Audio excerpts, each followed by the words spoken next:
I'm Dr. Janice Knox, and I want to thank you all for being here. But I am one of the co-founders of what we call the Canna MDs, as well as the American Cannabinoid Clinics. And as the Canna MDs, what we do is promote the safe and efficacious and hopefully organic cannabinoids as they apply to the endocannabinoid system. And in the clinics, what we do, we actually apply that physiology of the endocannabinoid system to patients' chronic medical conditions. But I'm not here today to talk to you and convince you that cannabis or the cannabinoids are medicine. Instead, what I want to do is to congratulate you on your businesses and services, but also how important those businesses and services are to we healthcare providers who have to recommend safe and efficacious products to that end consumer and that patient. But before I get into that, I want to tell you all how I got into the cannabis space, because we doctors are still pretty rare, we MD doctors. I grew up in California, the Bay Area, and I went to UC Berkeley as an undergraduate. You guys know Cal? If you go Bears, right? If you know Cal, then you also know that the drug culture there was prevalent. Now, if I were to tell you, an undergraduate who had a great time going through Cal, never saw cannabis or marijuana, didn't know anybody who used it, would you believe that? Well, that was me. I got through Cal, had a great time partying and never saw it. Didn't know a thing about it. I want to fast forward you 30 plus years when I'm retired as a board certified and what I call a legalized drug pusher by the name of an anesthesiologist. That's what I did for 32 years. After retiring, I got called to one of those medical marijuana clinics. They wanted me to fill in for a doctor who had left. And I thought initially, I'm still that kid from Cal, know nothing about cannabis. And also, I had a couple of colleagues who had disappeared mysteriously.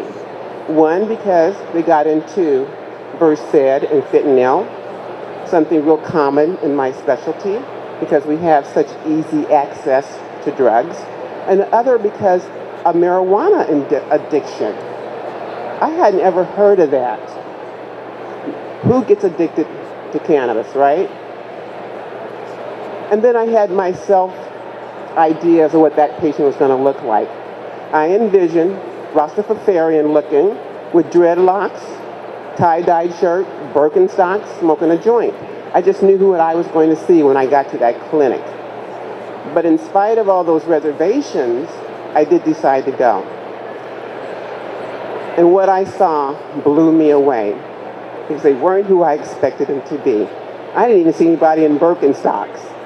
But I saw people who were doctors, retired doctors, nurses, business people. I saw retired highway patrolmen, policemen who had arrested people for marijuana use. I saw grandparents come in, grandfathers, grandmothers, parents bringing their teenage kids, parents bringing their babies, and also people coming in spending their last cent to get that card. And to make matters worse, they thought the doctor should be able to talk to them about how they use cannabis. These were people who had either failed conventional medicine or conventional medicine had failed them. They were looking for a better quality of life. And I was still that kid from Cal who knew nothing about cannabis. So I had to tell them, you're probably better off asking that secretary than myself. But that was a wrong answer, and I was embarrassed. So I began to study, and I began to read, including going back and reading the 1930s congressional records for why this plant had been condemned. And what I learned made me angry, because then I felt cheated as a consumer and as a healthcare provider. My mother died with breast cancer 30 years ago. I lost my first child to anoxic brain damage, and just maybe cannabis would have helped them. But I continued to study and read, And when I finally could talk to patients about cannabis, the cannabinoids, THC, CBD, dosages, ways to take it, which profiles to look for, the next question became, then doctor, where do I find it? And that's when I had to think about all of you and the services you provide and the products that you produce. Everybody on that supply chain matters when it comes to our suggesting qualified, consistent, green, organic, and efficacious products. Now, before I go into that, I'm going to talk a little bit about the history and the evolution of cannabis and why we are where we are now, and then why should that matter to you.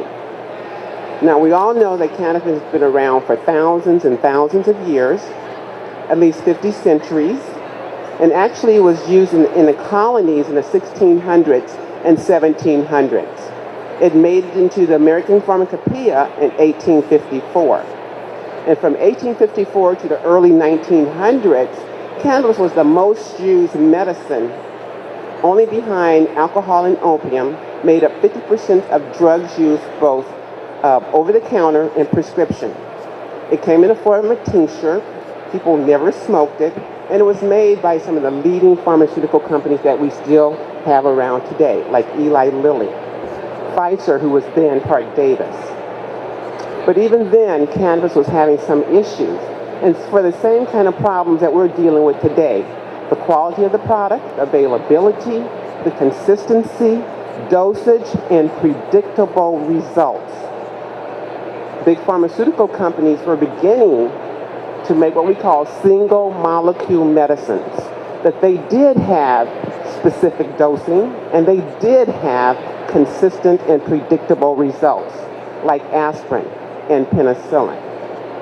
And this takes us into the early 1900s, around 1911, when we started then to start seeing states start to try to regulate cannabis and also, if not all out, prohibit it, led by Massachusetts and following Texas, the Midwest, and then of course the West Coast.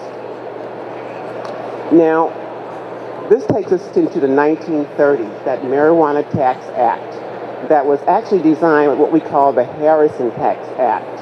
And this whole act was designed to prevent hemp. And it was supported by big industrialists and politicians. Randolph Hearst, the big newspaper giant, used his massive newspaper empire to spread terror and hate for the Mexicans and blacks and jazz players in order to condemn hemp. He had lost 800,000 acres of prime timberland in the Mexican-American War to Pancho Villa. So this guy had an axe to grind. And then we had Lamont DuPont, textile family business. This guy was getting ready to release his nylon in 1935. And on top of that, a high-tech decorticator that could process hemp so fast was coming on the market as well. This guy had something to lose. His family today refutes that. Then we have another industrialist. His name is Andrew Mellon of the banking family fame out of Philadelphia. He was also the Secretary of the Treasury to President Herbert Hoover. And what he did, he had invested heavily in the DuPont family business. There's one more character here, the nephew-in-law of Mr. Mellon. He had been appointed as the first Bureau of Narcotics and Dangerous Drugs Commissioner. And his job was to stop illegal and dangerous drugs, with marijuana being one of them. But the AMA tried to stand up for cannabis. Dr. Woodward, who was a physician and their legal person, testified to Congress on behalf of cannabis. And what he said was that not only did it have medicinal value, but it needed to remain on the pharmacopoeia, and that research needed to be done.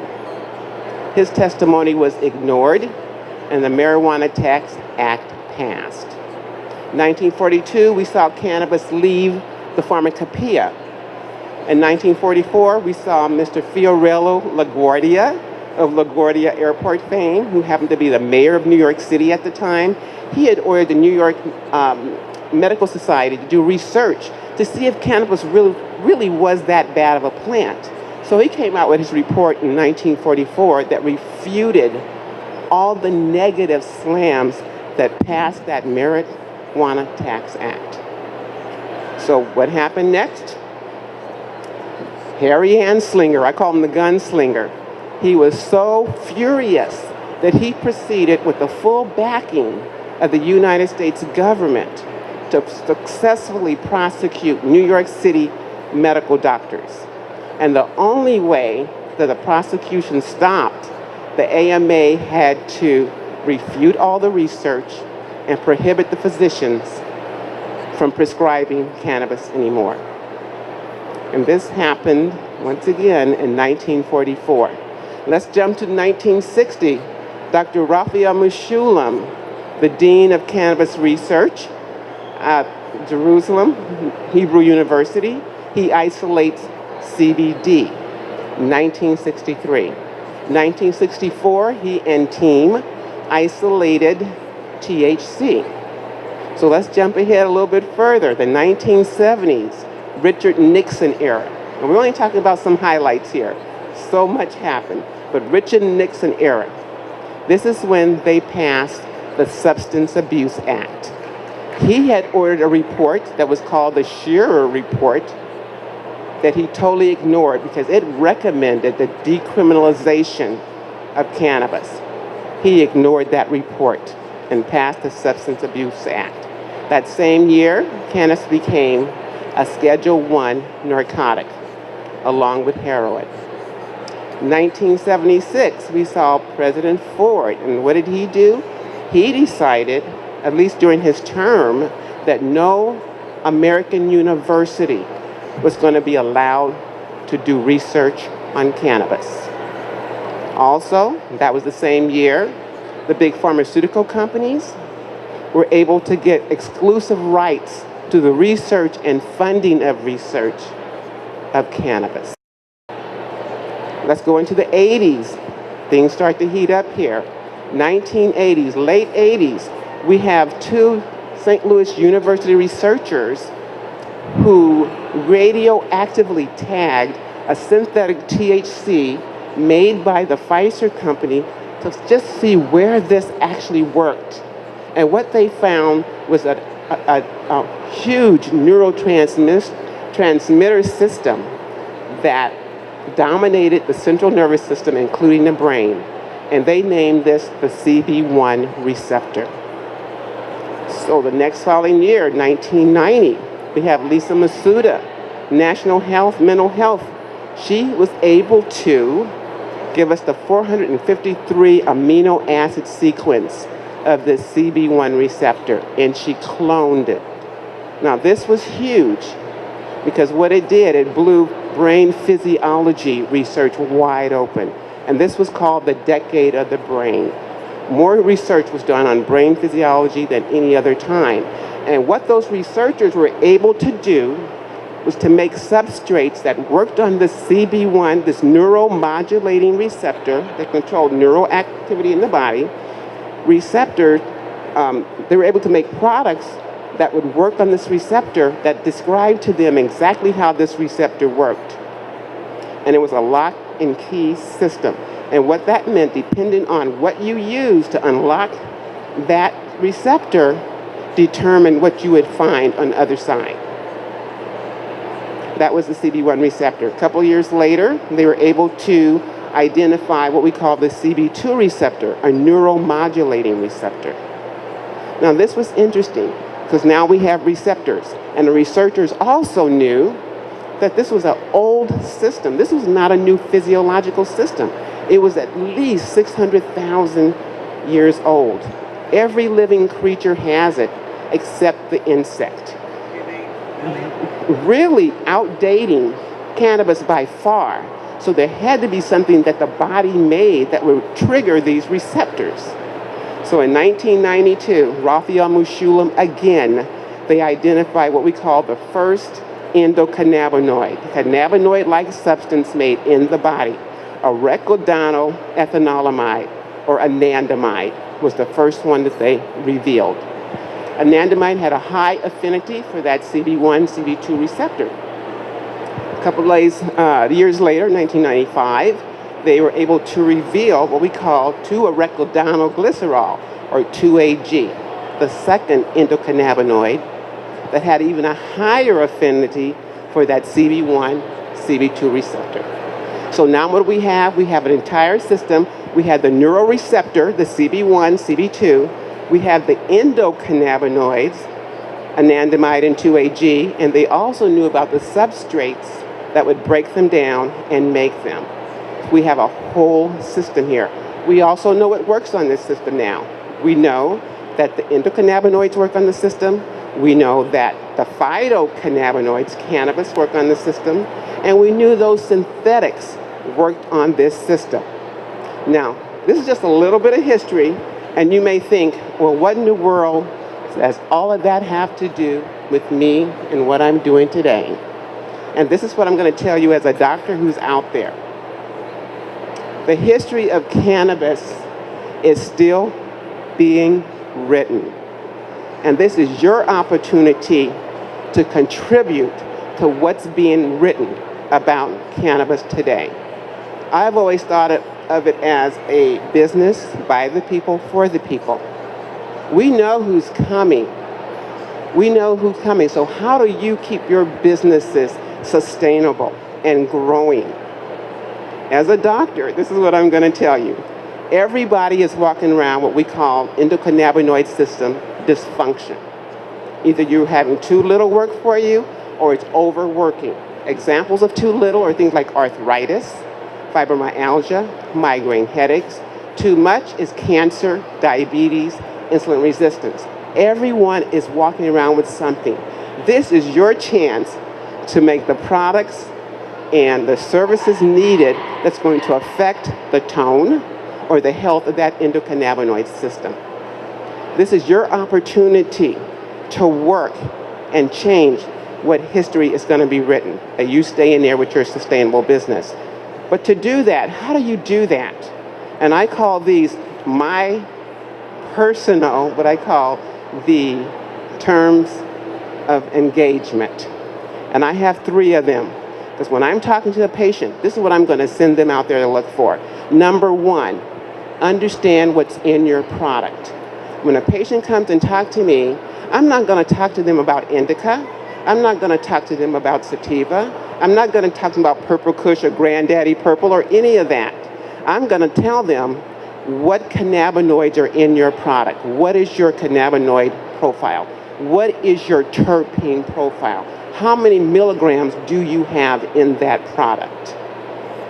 We need growers and producers, everybody in the supply chain, to understand that language. Because if I have a patient on the West Coast and they need to buy something on the East Coast, I want them to go in and ask for that chemical profile, that chemovar. And that is what I call my first term of engagement. Second one, understand what's happening in the medical field. Cannabis is on the forefront of something fantastic, and we call that individualized medicine, precision medicine. It's all about the patient and their response to a medical treatment. Technology is moving that way. Big pharma is moving that way. What product is going to best fit this patient's particular medical condition? Now, I said initially, when we talk to patients, we're applying that endocannabinoid system to their medical problems. So I'm going to look at their medical problems. I'm going to find the best cannabinoid for that patient. Not the best one that fits the community, but the best one for that patient. I'm going to put together a terpene profile that's going to fit that patient's disease. Now, medicine is going this way, whether we want it to or not. Again, you're writing history. Create those products that serve that endocannabinoid system and that individualized medicine. That's where the strength is going to be. Third rule of engagement. Understand what's required of your businesses. Are there rules and regulations and certifications and laws that you have to meet? Because when I'm talking to a patient and I have to recommend a product, I'm going to look for those things. I'm going to look and see if it's been tested. I'm going to make sure my patient knows how to read the label and understand what needs to be in that product. So everyone along that supply chain, from seed to sale, from that grower to that bud tender, to healthcare providers, to bankers, to people giving insurance, the legal, everybody has a role to play in continuing this as a sustainable business. Once again, when I'm talking to the patient, I'm going to look for those things if they've been met, because I have to, whether I agree with it or not. Look for the label, and this is what you need to find on your labels. Now, those are my rules of engagement. As I go along, I'll probably create some more, but what I love to leave people with is understand what you have to do out there. Help us to choose your products and your services, and understand that you're still all about writing that history of cannabis. That's it.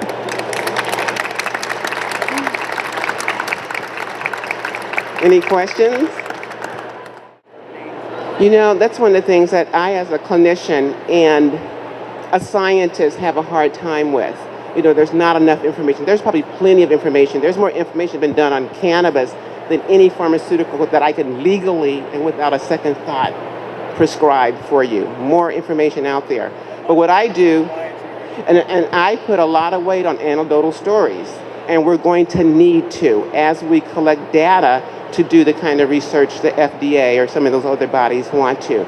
But I still can't say enough about the N of 1, that precision medicine, with each patient reporting how that terpene or how that cannabinoid works with them. We have to start somewhere. We have to collect that data. We have to get the information so we can help growers produce better products. The problem is every cannabis strain is its own polypharmacy of just the terpenes.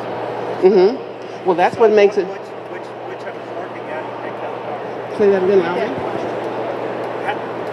So you're specifying terpenes, but when you have 30, 40, 50 terpenes, how do you know what's doing what?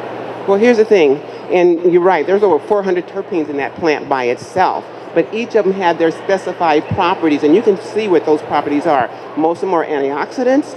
Some of them are powerful anti-inflammatories. There are others that help you to sleep.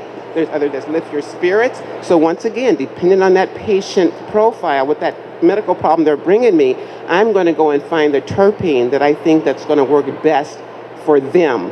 So we really do key in on the profile, the cannabinoid. And I can give you a cannabinoid ratio of 3 to 1 and use it 3 times a day. And depending on that terpene profile, I'm going to change the way that cannabinoid profile is going to behave. So if I need a patient to be up and alert in the morning, I'm going to say, okay, this is your ratio for your cannabinoids. These are the terpenes I want you to take. And at night, if they need to sleep and relax, again, here is your cannabinoids, and this is the terpene profile. I need you to relax and go to sleep. So it really is, and there's all kinds of little wheels that tell you what they do, but they are defined. You provide this as a service to people? The knowledge? Yeah, the knowledge. Like a patient can come to you and you can say, I would prescribe. Yes, that's exactly what we do. When I say that we apply the physiology of the endocannabinoid system to the medical problem, that is what we do. And so you do it, and who else does it? How can we know who you are, where it is? Well, we're a family of 4 physicians. We just did a stint on the Megyn Kelly show. So if you saw that, you saw us present cannabis on TV. And we are located primarily here in the Portland area. We have 3 clinics, one in Vancouver here and one in McMinnville, I guess 4, and Roseburg and Medford. And we also have one of the doctors who live in California. So we cover the whole West Coast. But you're right, there's not a whole lot of physicians, and not necessarily even physicians, but healthcare providers doing this, and we need more of them so that people need the help, and we know they need the help. And do you give sort of symposiums or class training for healthcare professionals who want to know more? We are putting together a digital education program for all healthcare professionals or anyone else who wants to know about the depth that this science does go. and it's deep, and we're just touching the surface of what it's all about. And it seems to me like there's this problem. It seems to me like there's this talk about this problem that's been happening for, however many years we've been tracking the effectiveness of cannabis, that there's like this consistency problem. But to me, it seems like the consistency problem is bigger than just getting it consistent or having a farmer who can constantly produce that one strain over and over again the same because they have a process that's written and followed.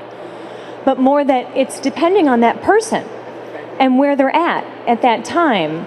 And so oftentimes in our shop, like we tell people, this is all a trial process. There's not going to be error, but it's going to be trial. And then it's a constant, you're constantly having to try and then not ever get stuck on this is what works, because it's only what works for that day or that moment. Is that true? That's absolutely true. When we counsel patients, we do talk to them about the N of one, but that study is all about them. And it's nothing that's going to change for them overnight. It is a process. They're being willing to tweak their medicine, their product when they need to. We're always sitting there counseling them along the way. But we really want people to understand cannabis is an individualized medicine.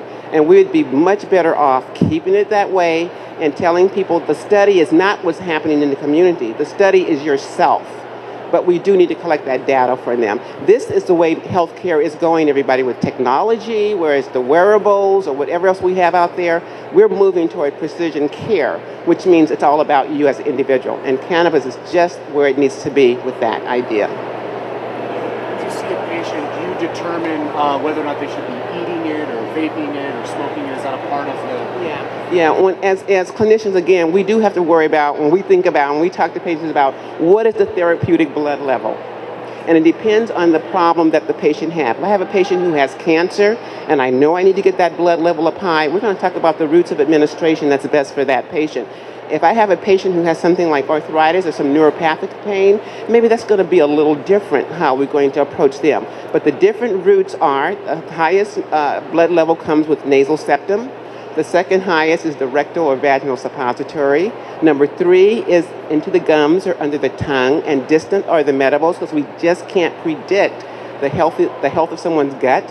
The liver, I call it the liver tax. We call it first pass in medicine.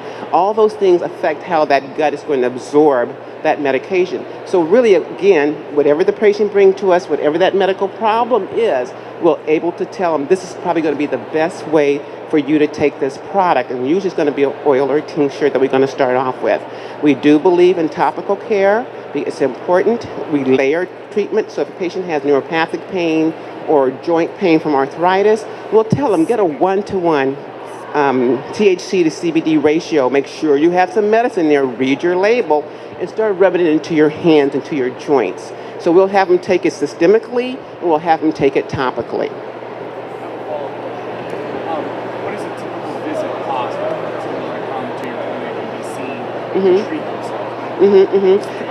Yeah, and we really do encourage patients to, take responsibility for themselves. But a 1-hour visit usually run about a couple of $100 in the clinic, and you're sitting there with your doctor going over everything, and they're going to go over all of you. And they're not going to ask you about your medical problem. They're going to say, what else is going on in your life? Because we do integrative cannabinoid care. We're going to look at your brain, your environment, your relationships. How is this affecting you so that you're sick this way? Does that include the care, or the patient goes out and gets their own? We try to give them direction. Remember, we're still under federal law. We cannot write prescription.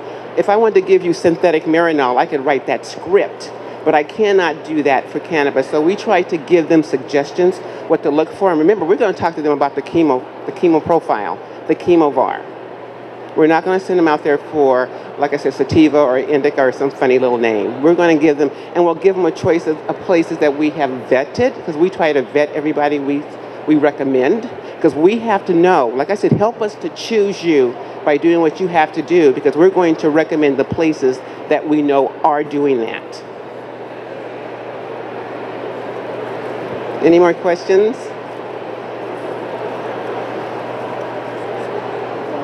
I can't hear you. Hold it out. On one hand,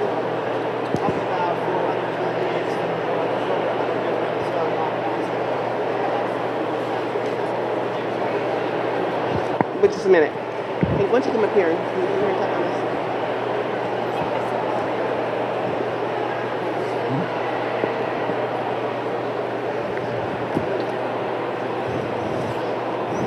I've been hearing about how complex cannabinoid family is with only 100 compounds, 400 terpenes and all.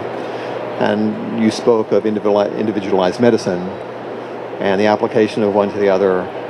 There are companies now that are offering to do a genetic profile that would guide you towards an individualized prescription.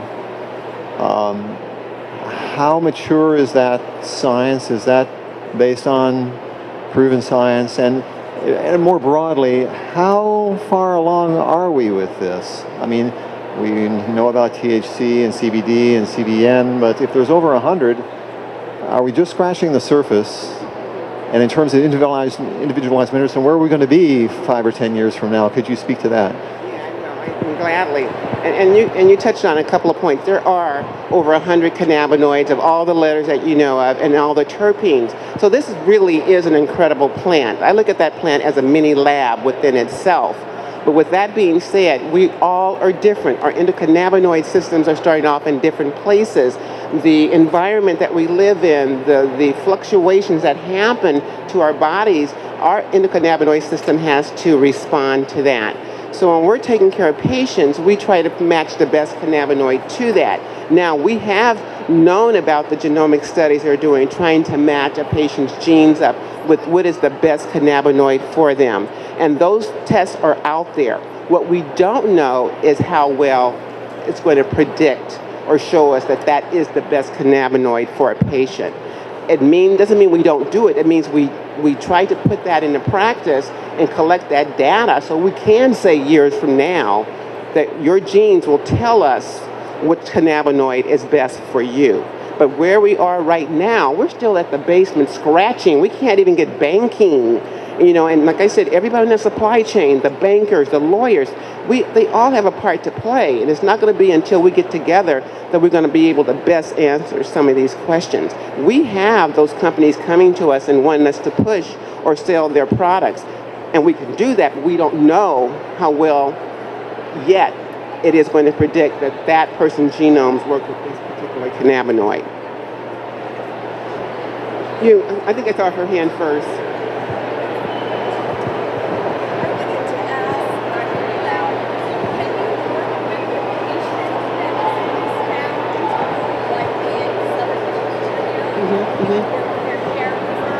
Yes. I can tell you we have patients as far as France and Germany and England, Australia, and the way we take care of them is telemedicine. We have to use that telemedicine platform. And if we have patients who cannot get out their house and come to us, if they live close enough, we'll make that house call. But if we don't have to, we will put them on telemedicine, and we do telemedicine for patients. Yeah. And that's another good question. Because everybody always talks about there's no side effects. We do know they have side effects with THC because we call it the negative psychotropic effects. All of them have psychotropic effects. But the major thing, and one of the reasons why we really ask patients to be transparent with their doctors, and we're willing to wait with their doctors, because we know a lot of patients are on a lot of medications. And one of the things we really fear is CBD does a great job of tying up what's called the cytochrome 450 system, which is the enzyme system in your liver that help to break down some of those medications. So you potentially, I've never seen it, but you can theoretically have someone have too much of their medication because it just didn't get broken down, like warfarin, a blood thinner. We worry about older people. And for that reason, we also ask them not to take grapefruit because grapefruit does the same thing in the liver. So we do worry about those toxicities. Kids on polypharmacy for their seizure disorder, we have to ask those doctors to watch those blood levels. But as far as a direct bad interaction with a medication, no. But we do worry about the way those medications are broke down in the body, and once again, those blood levels.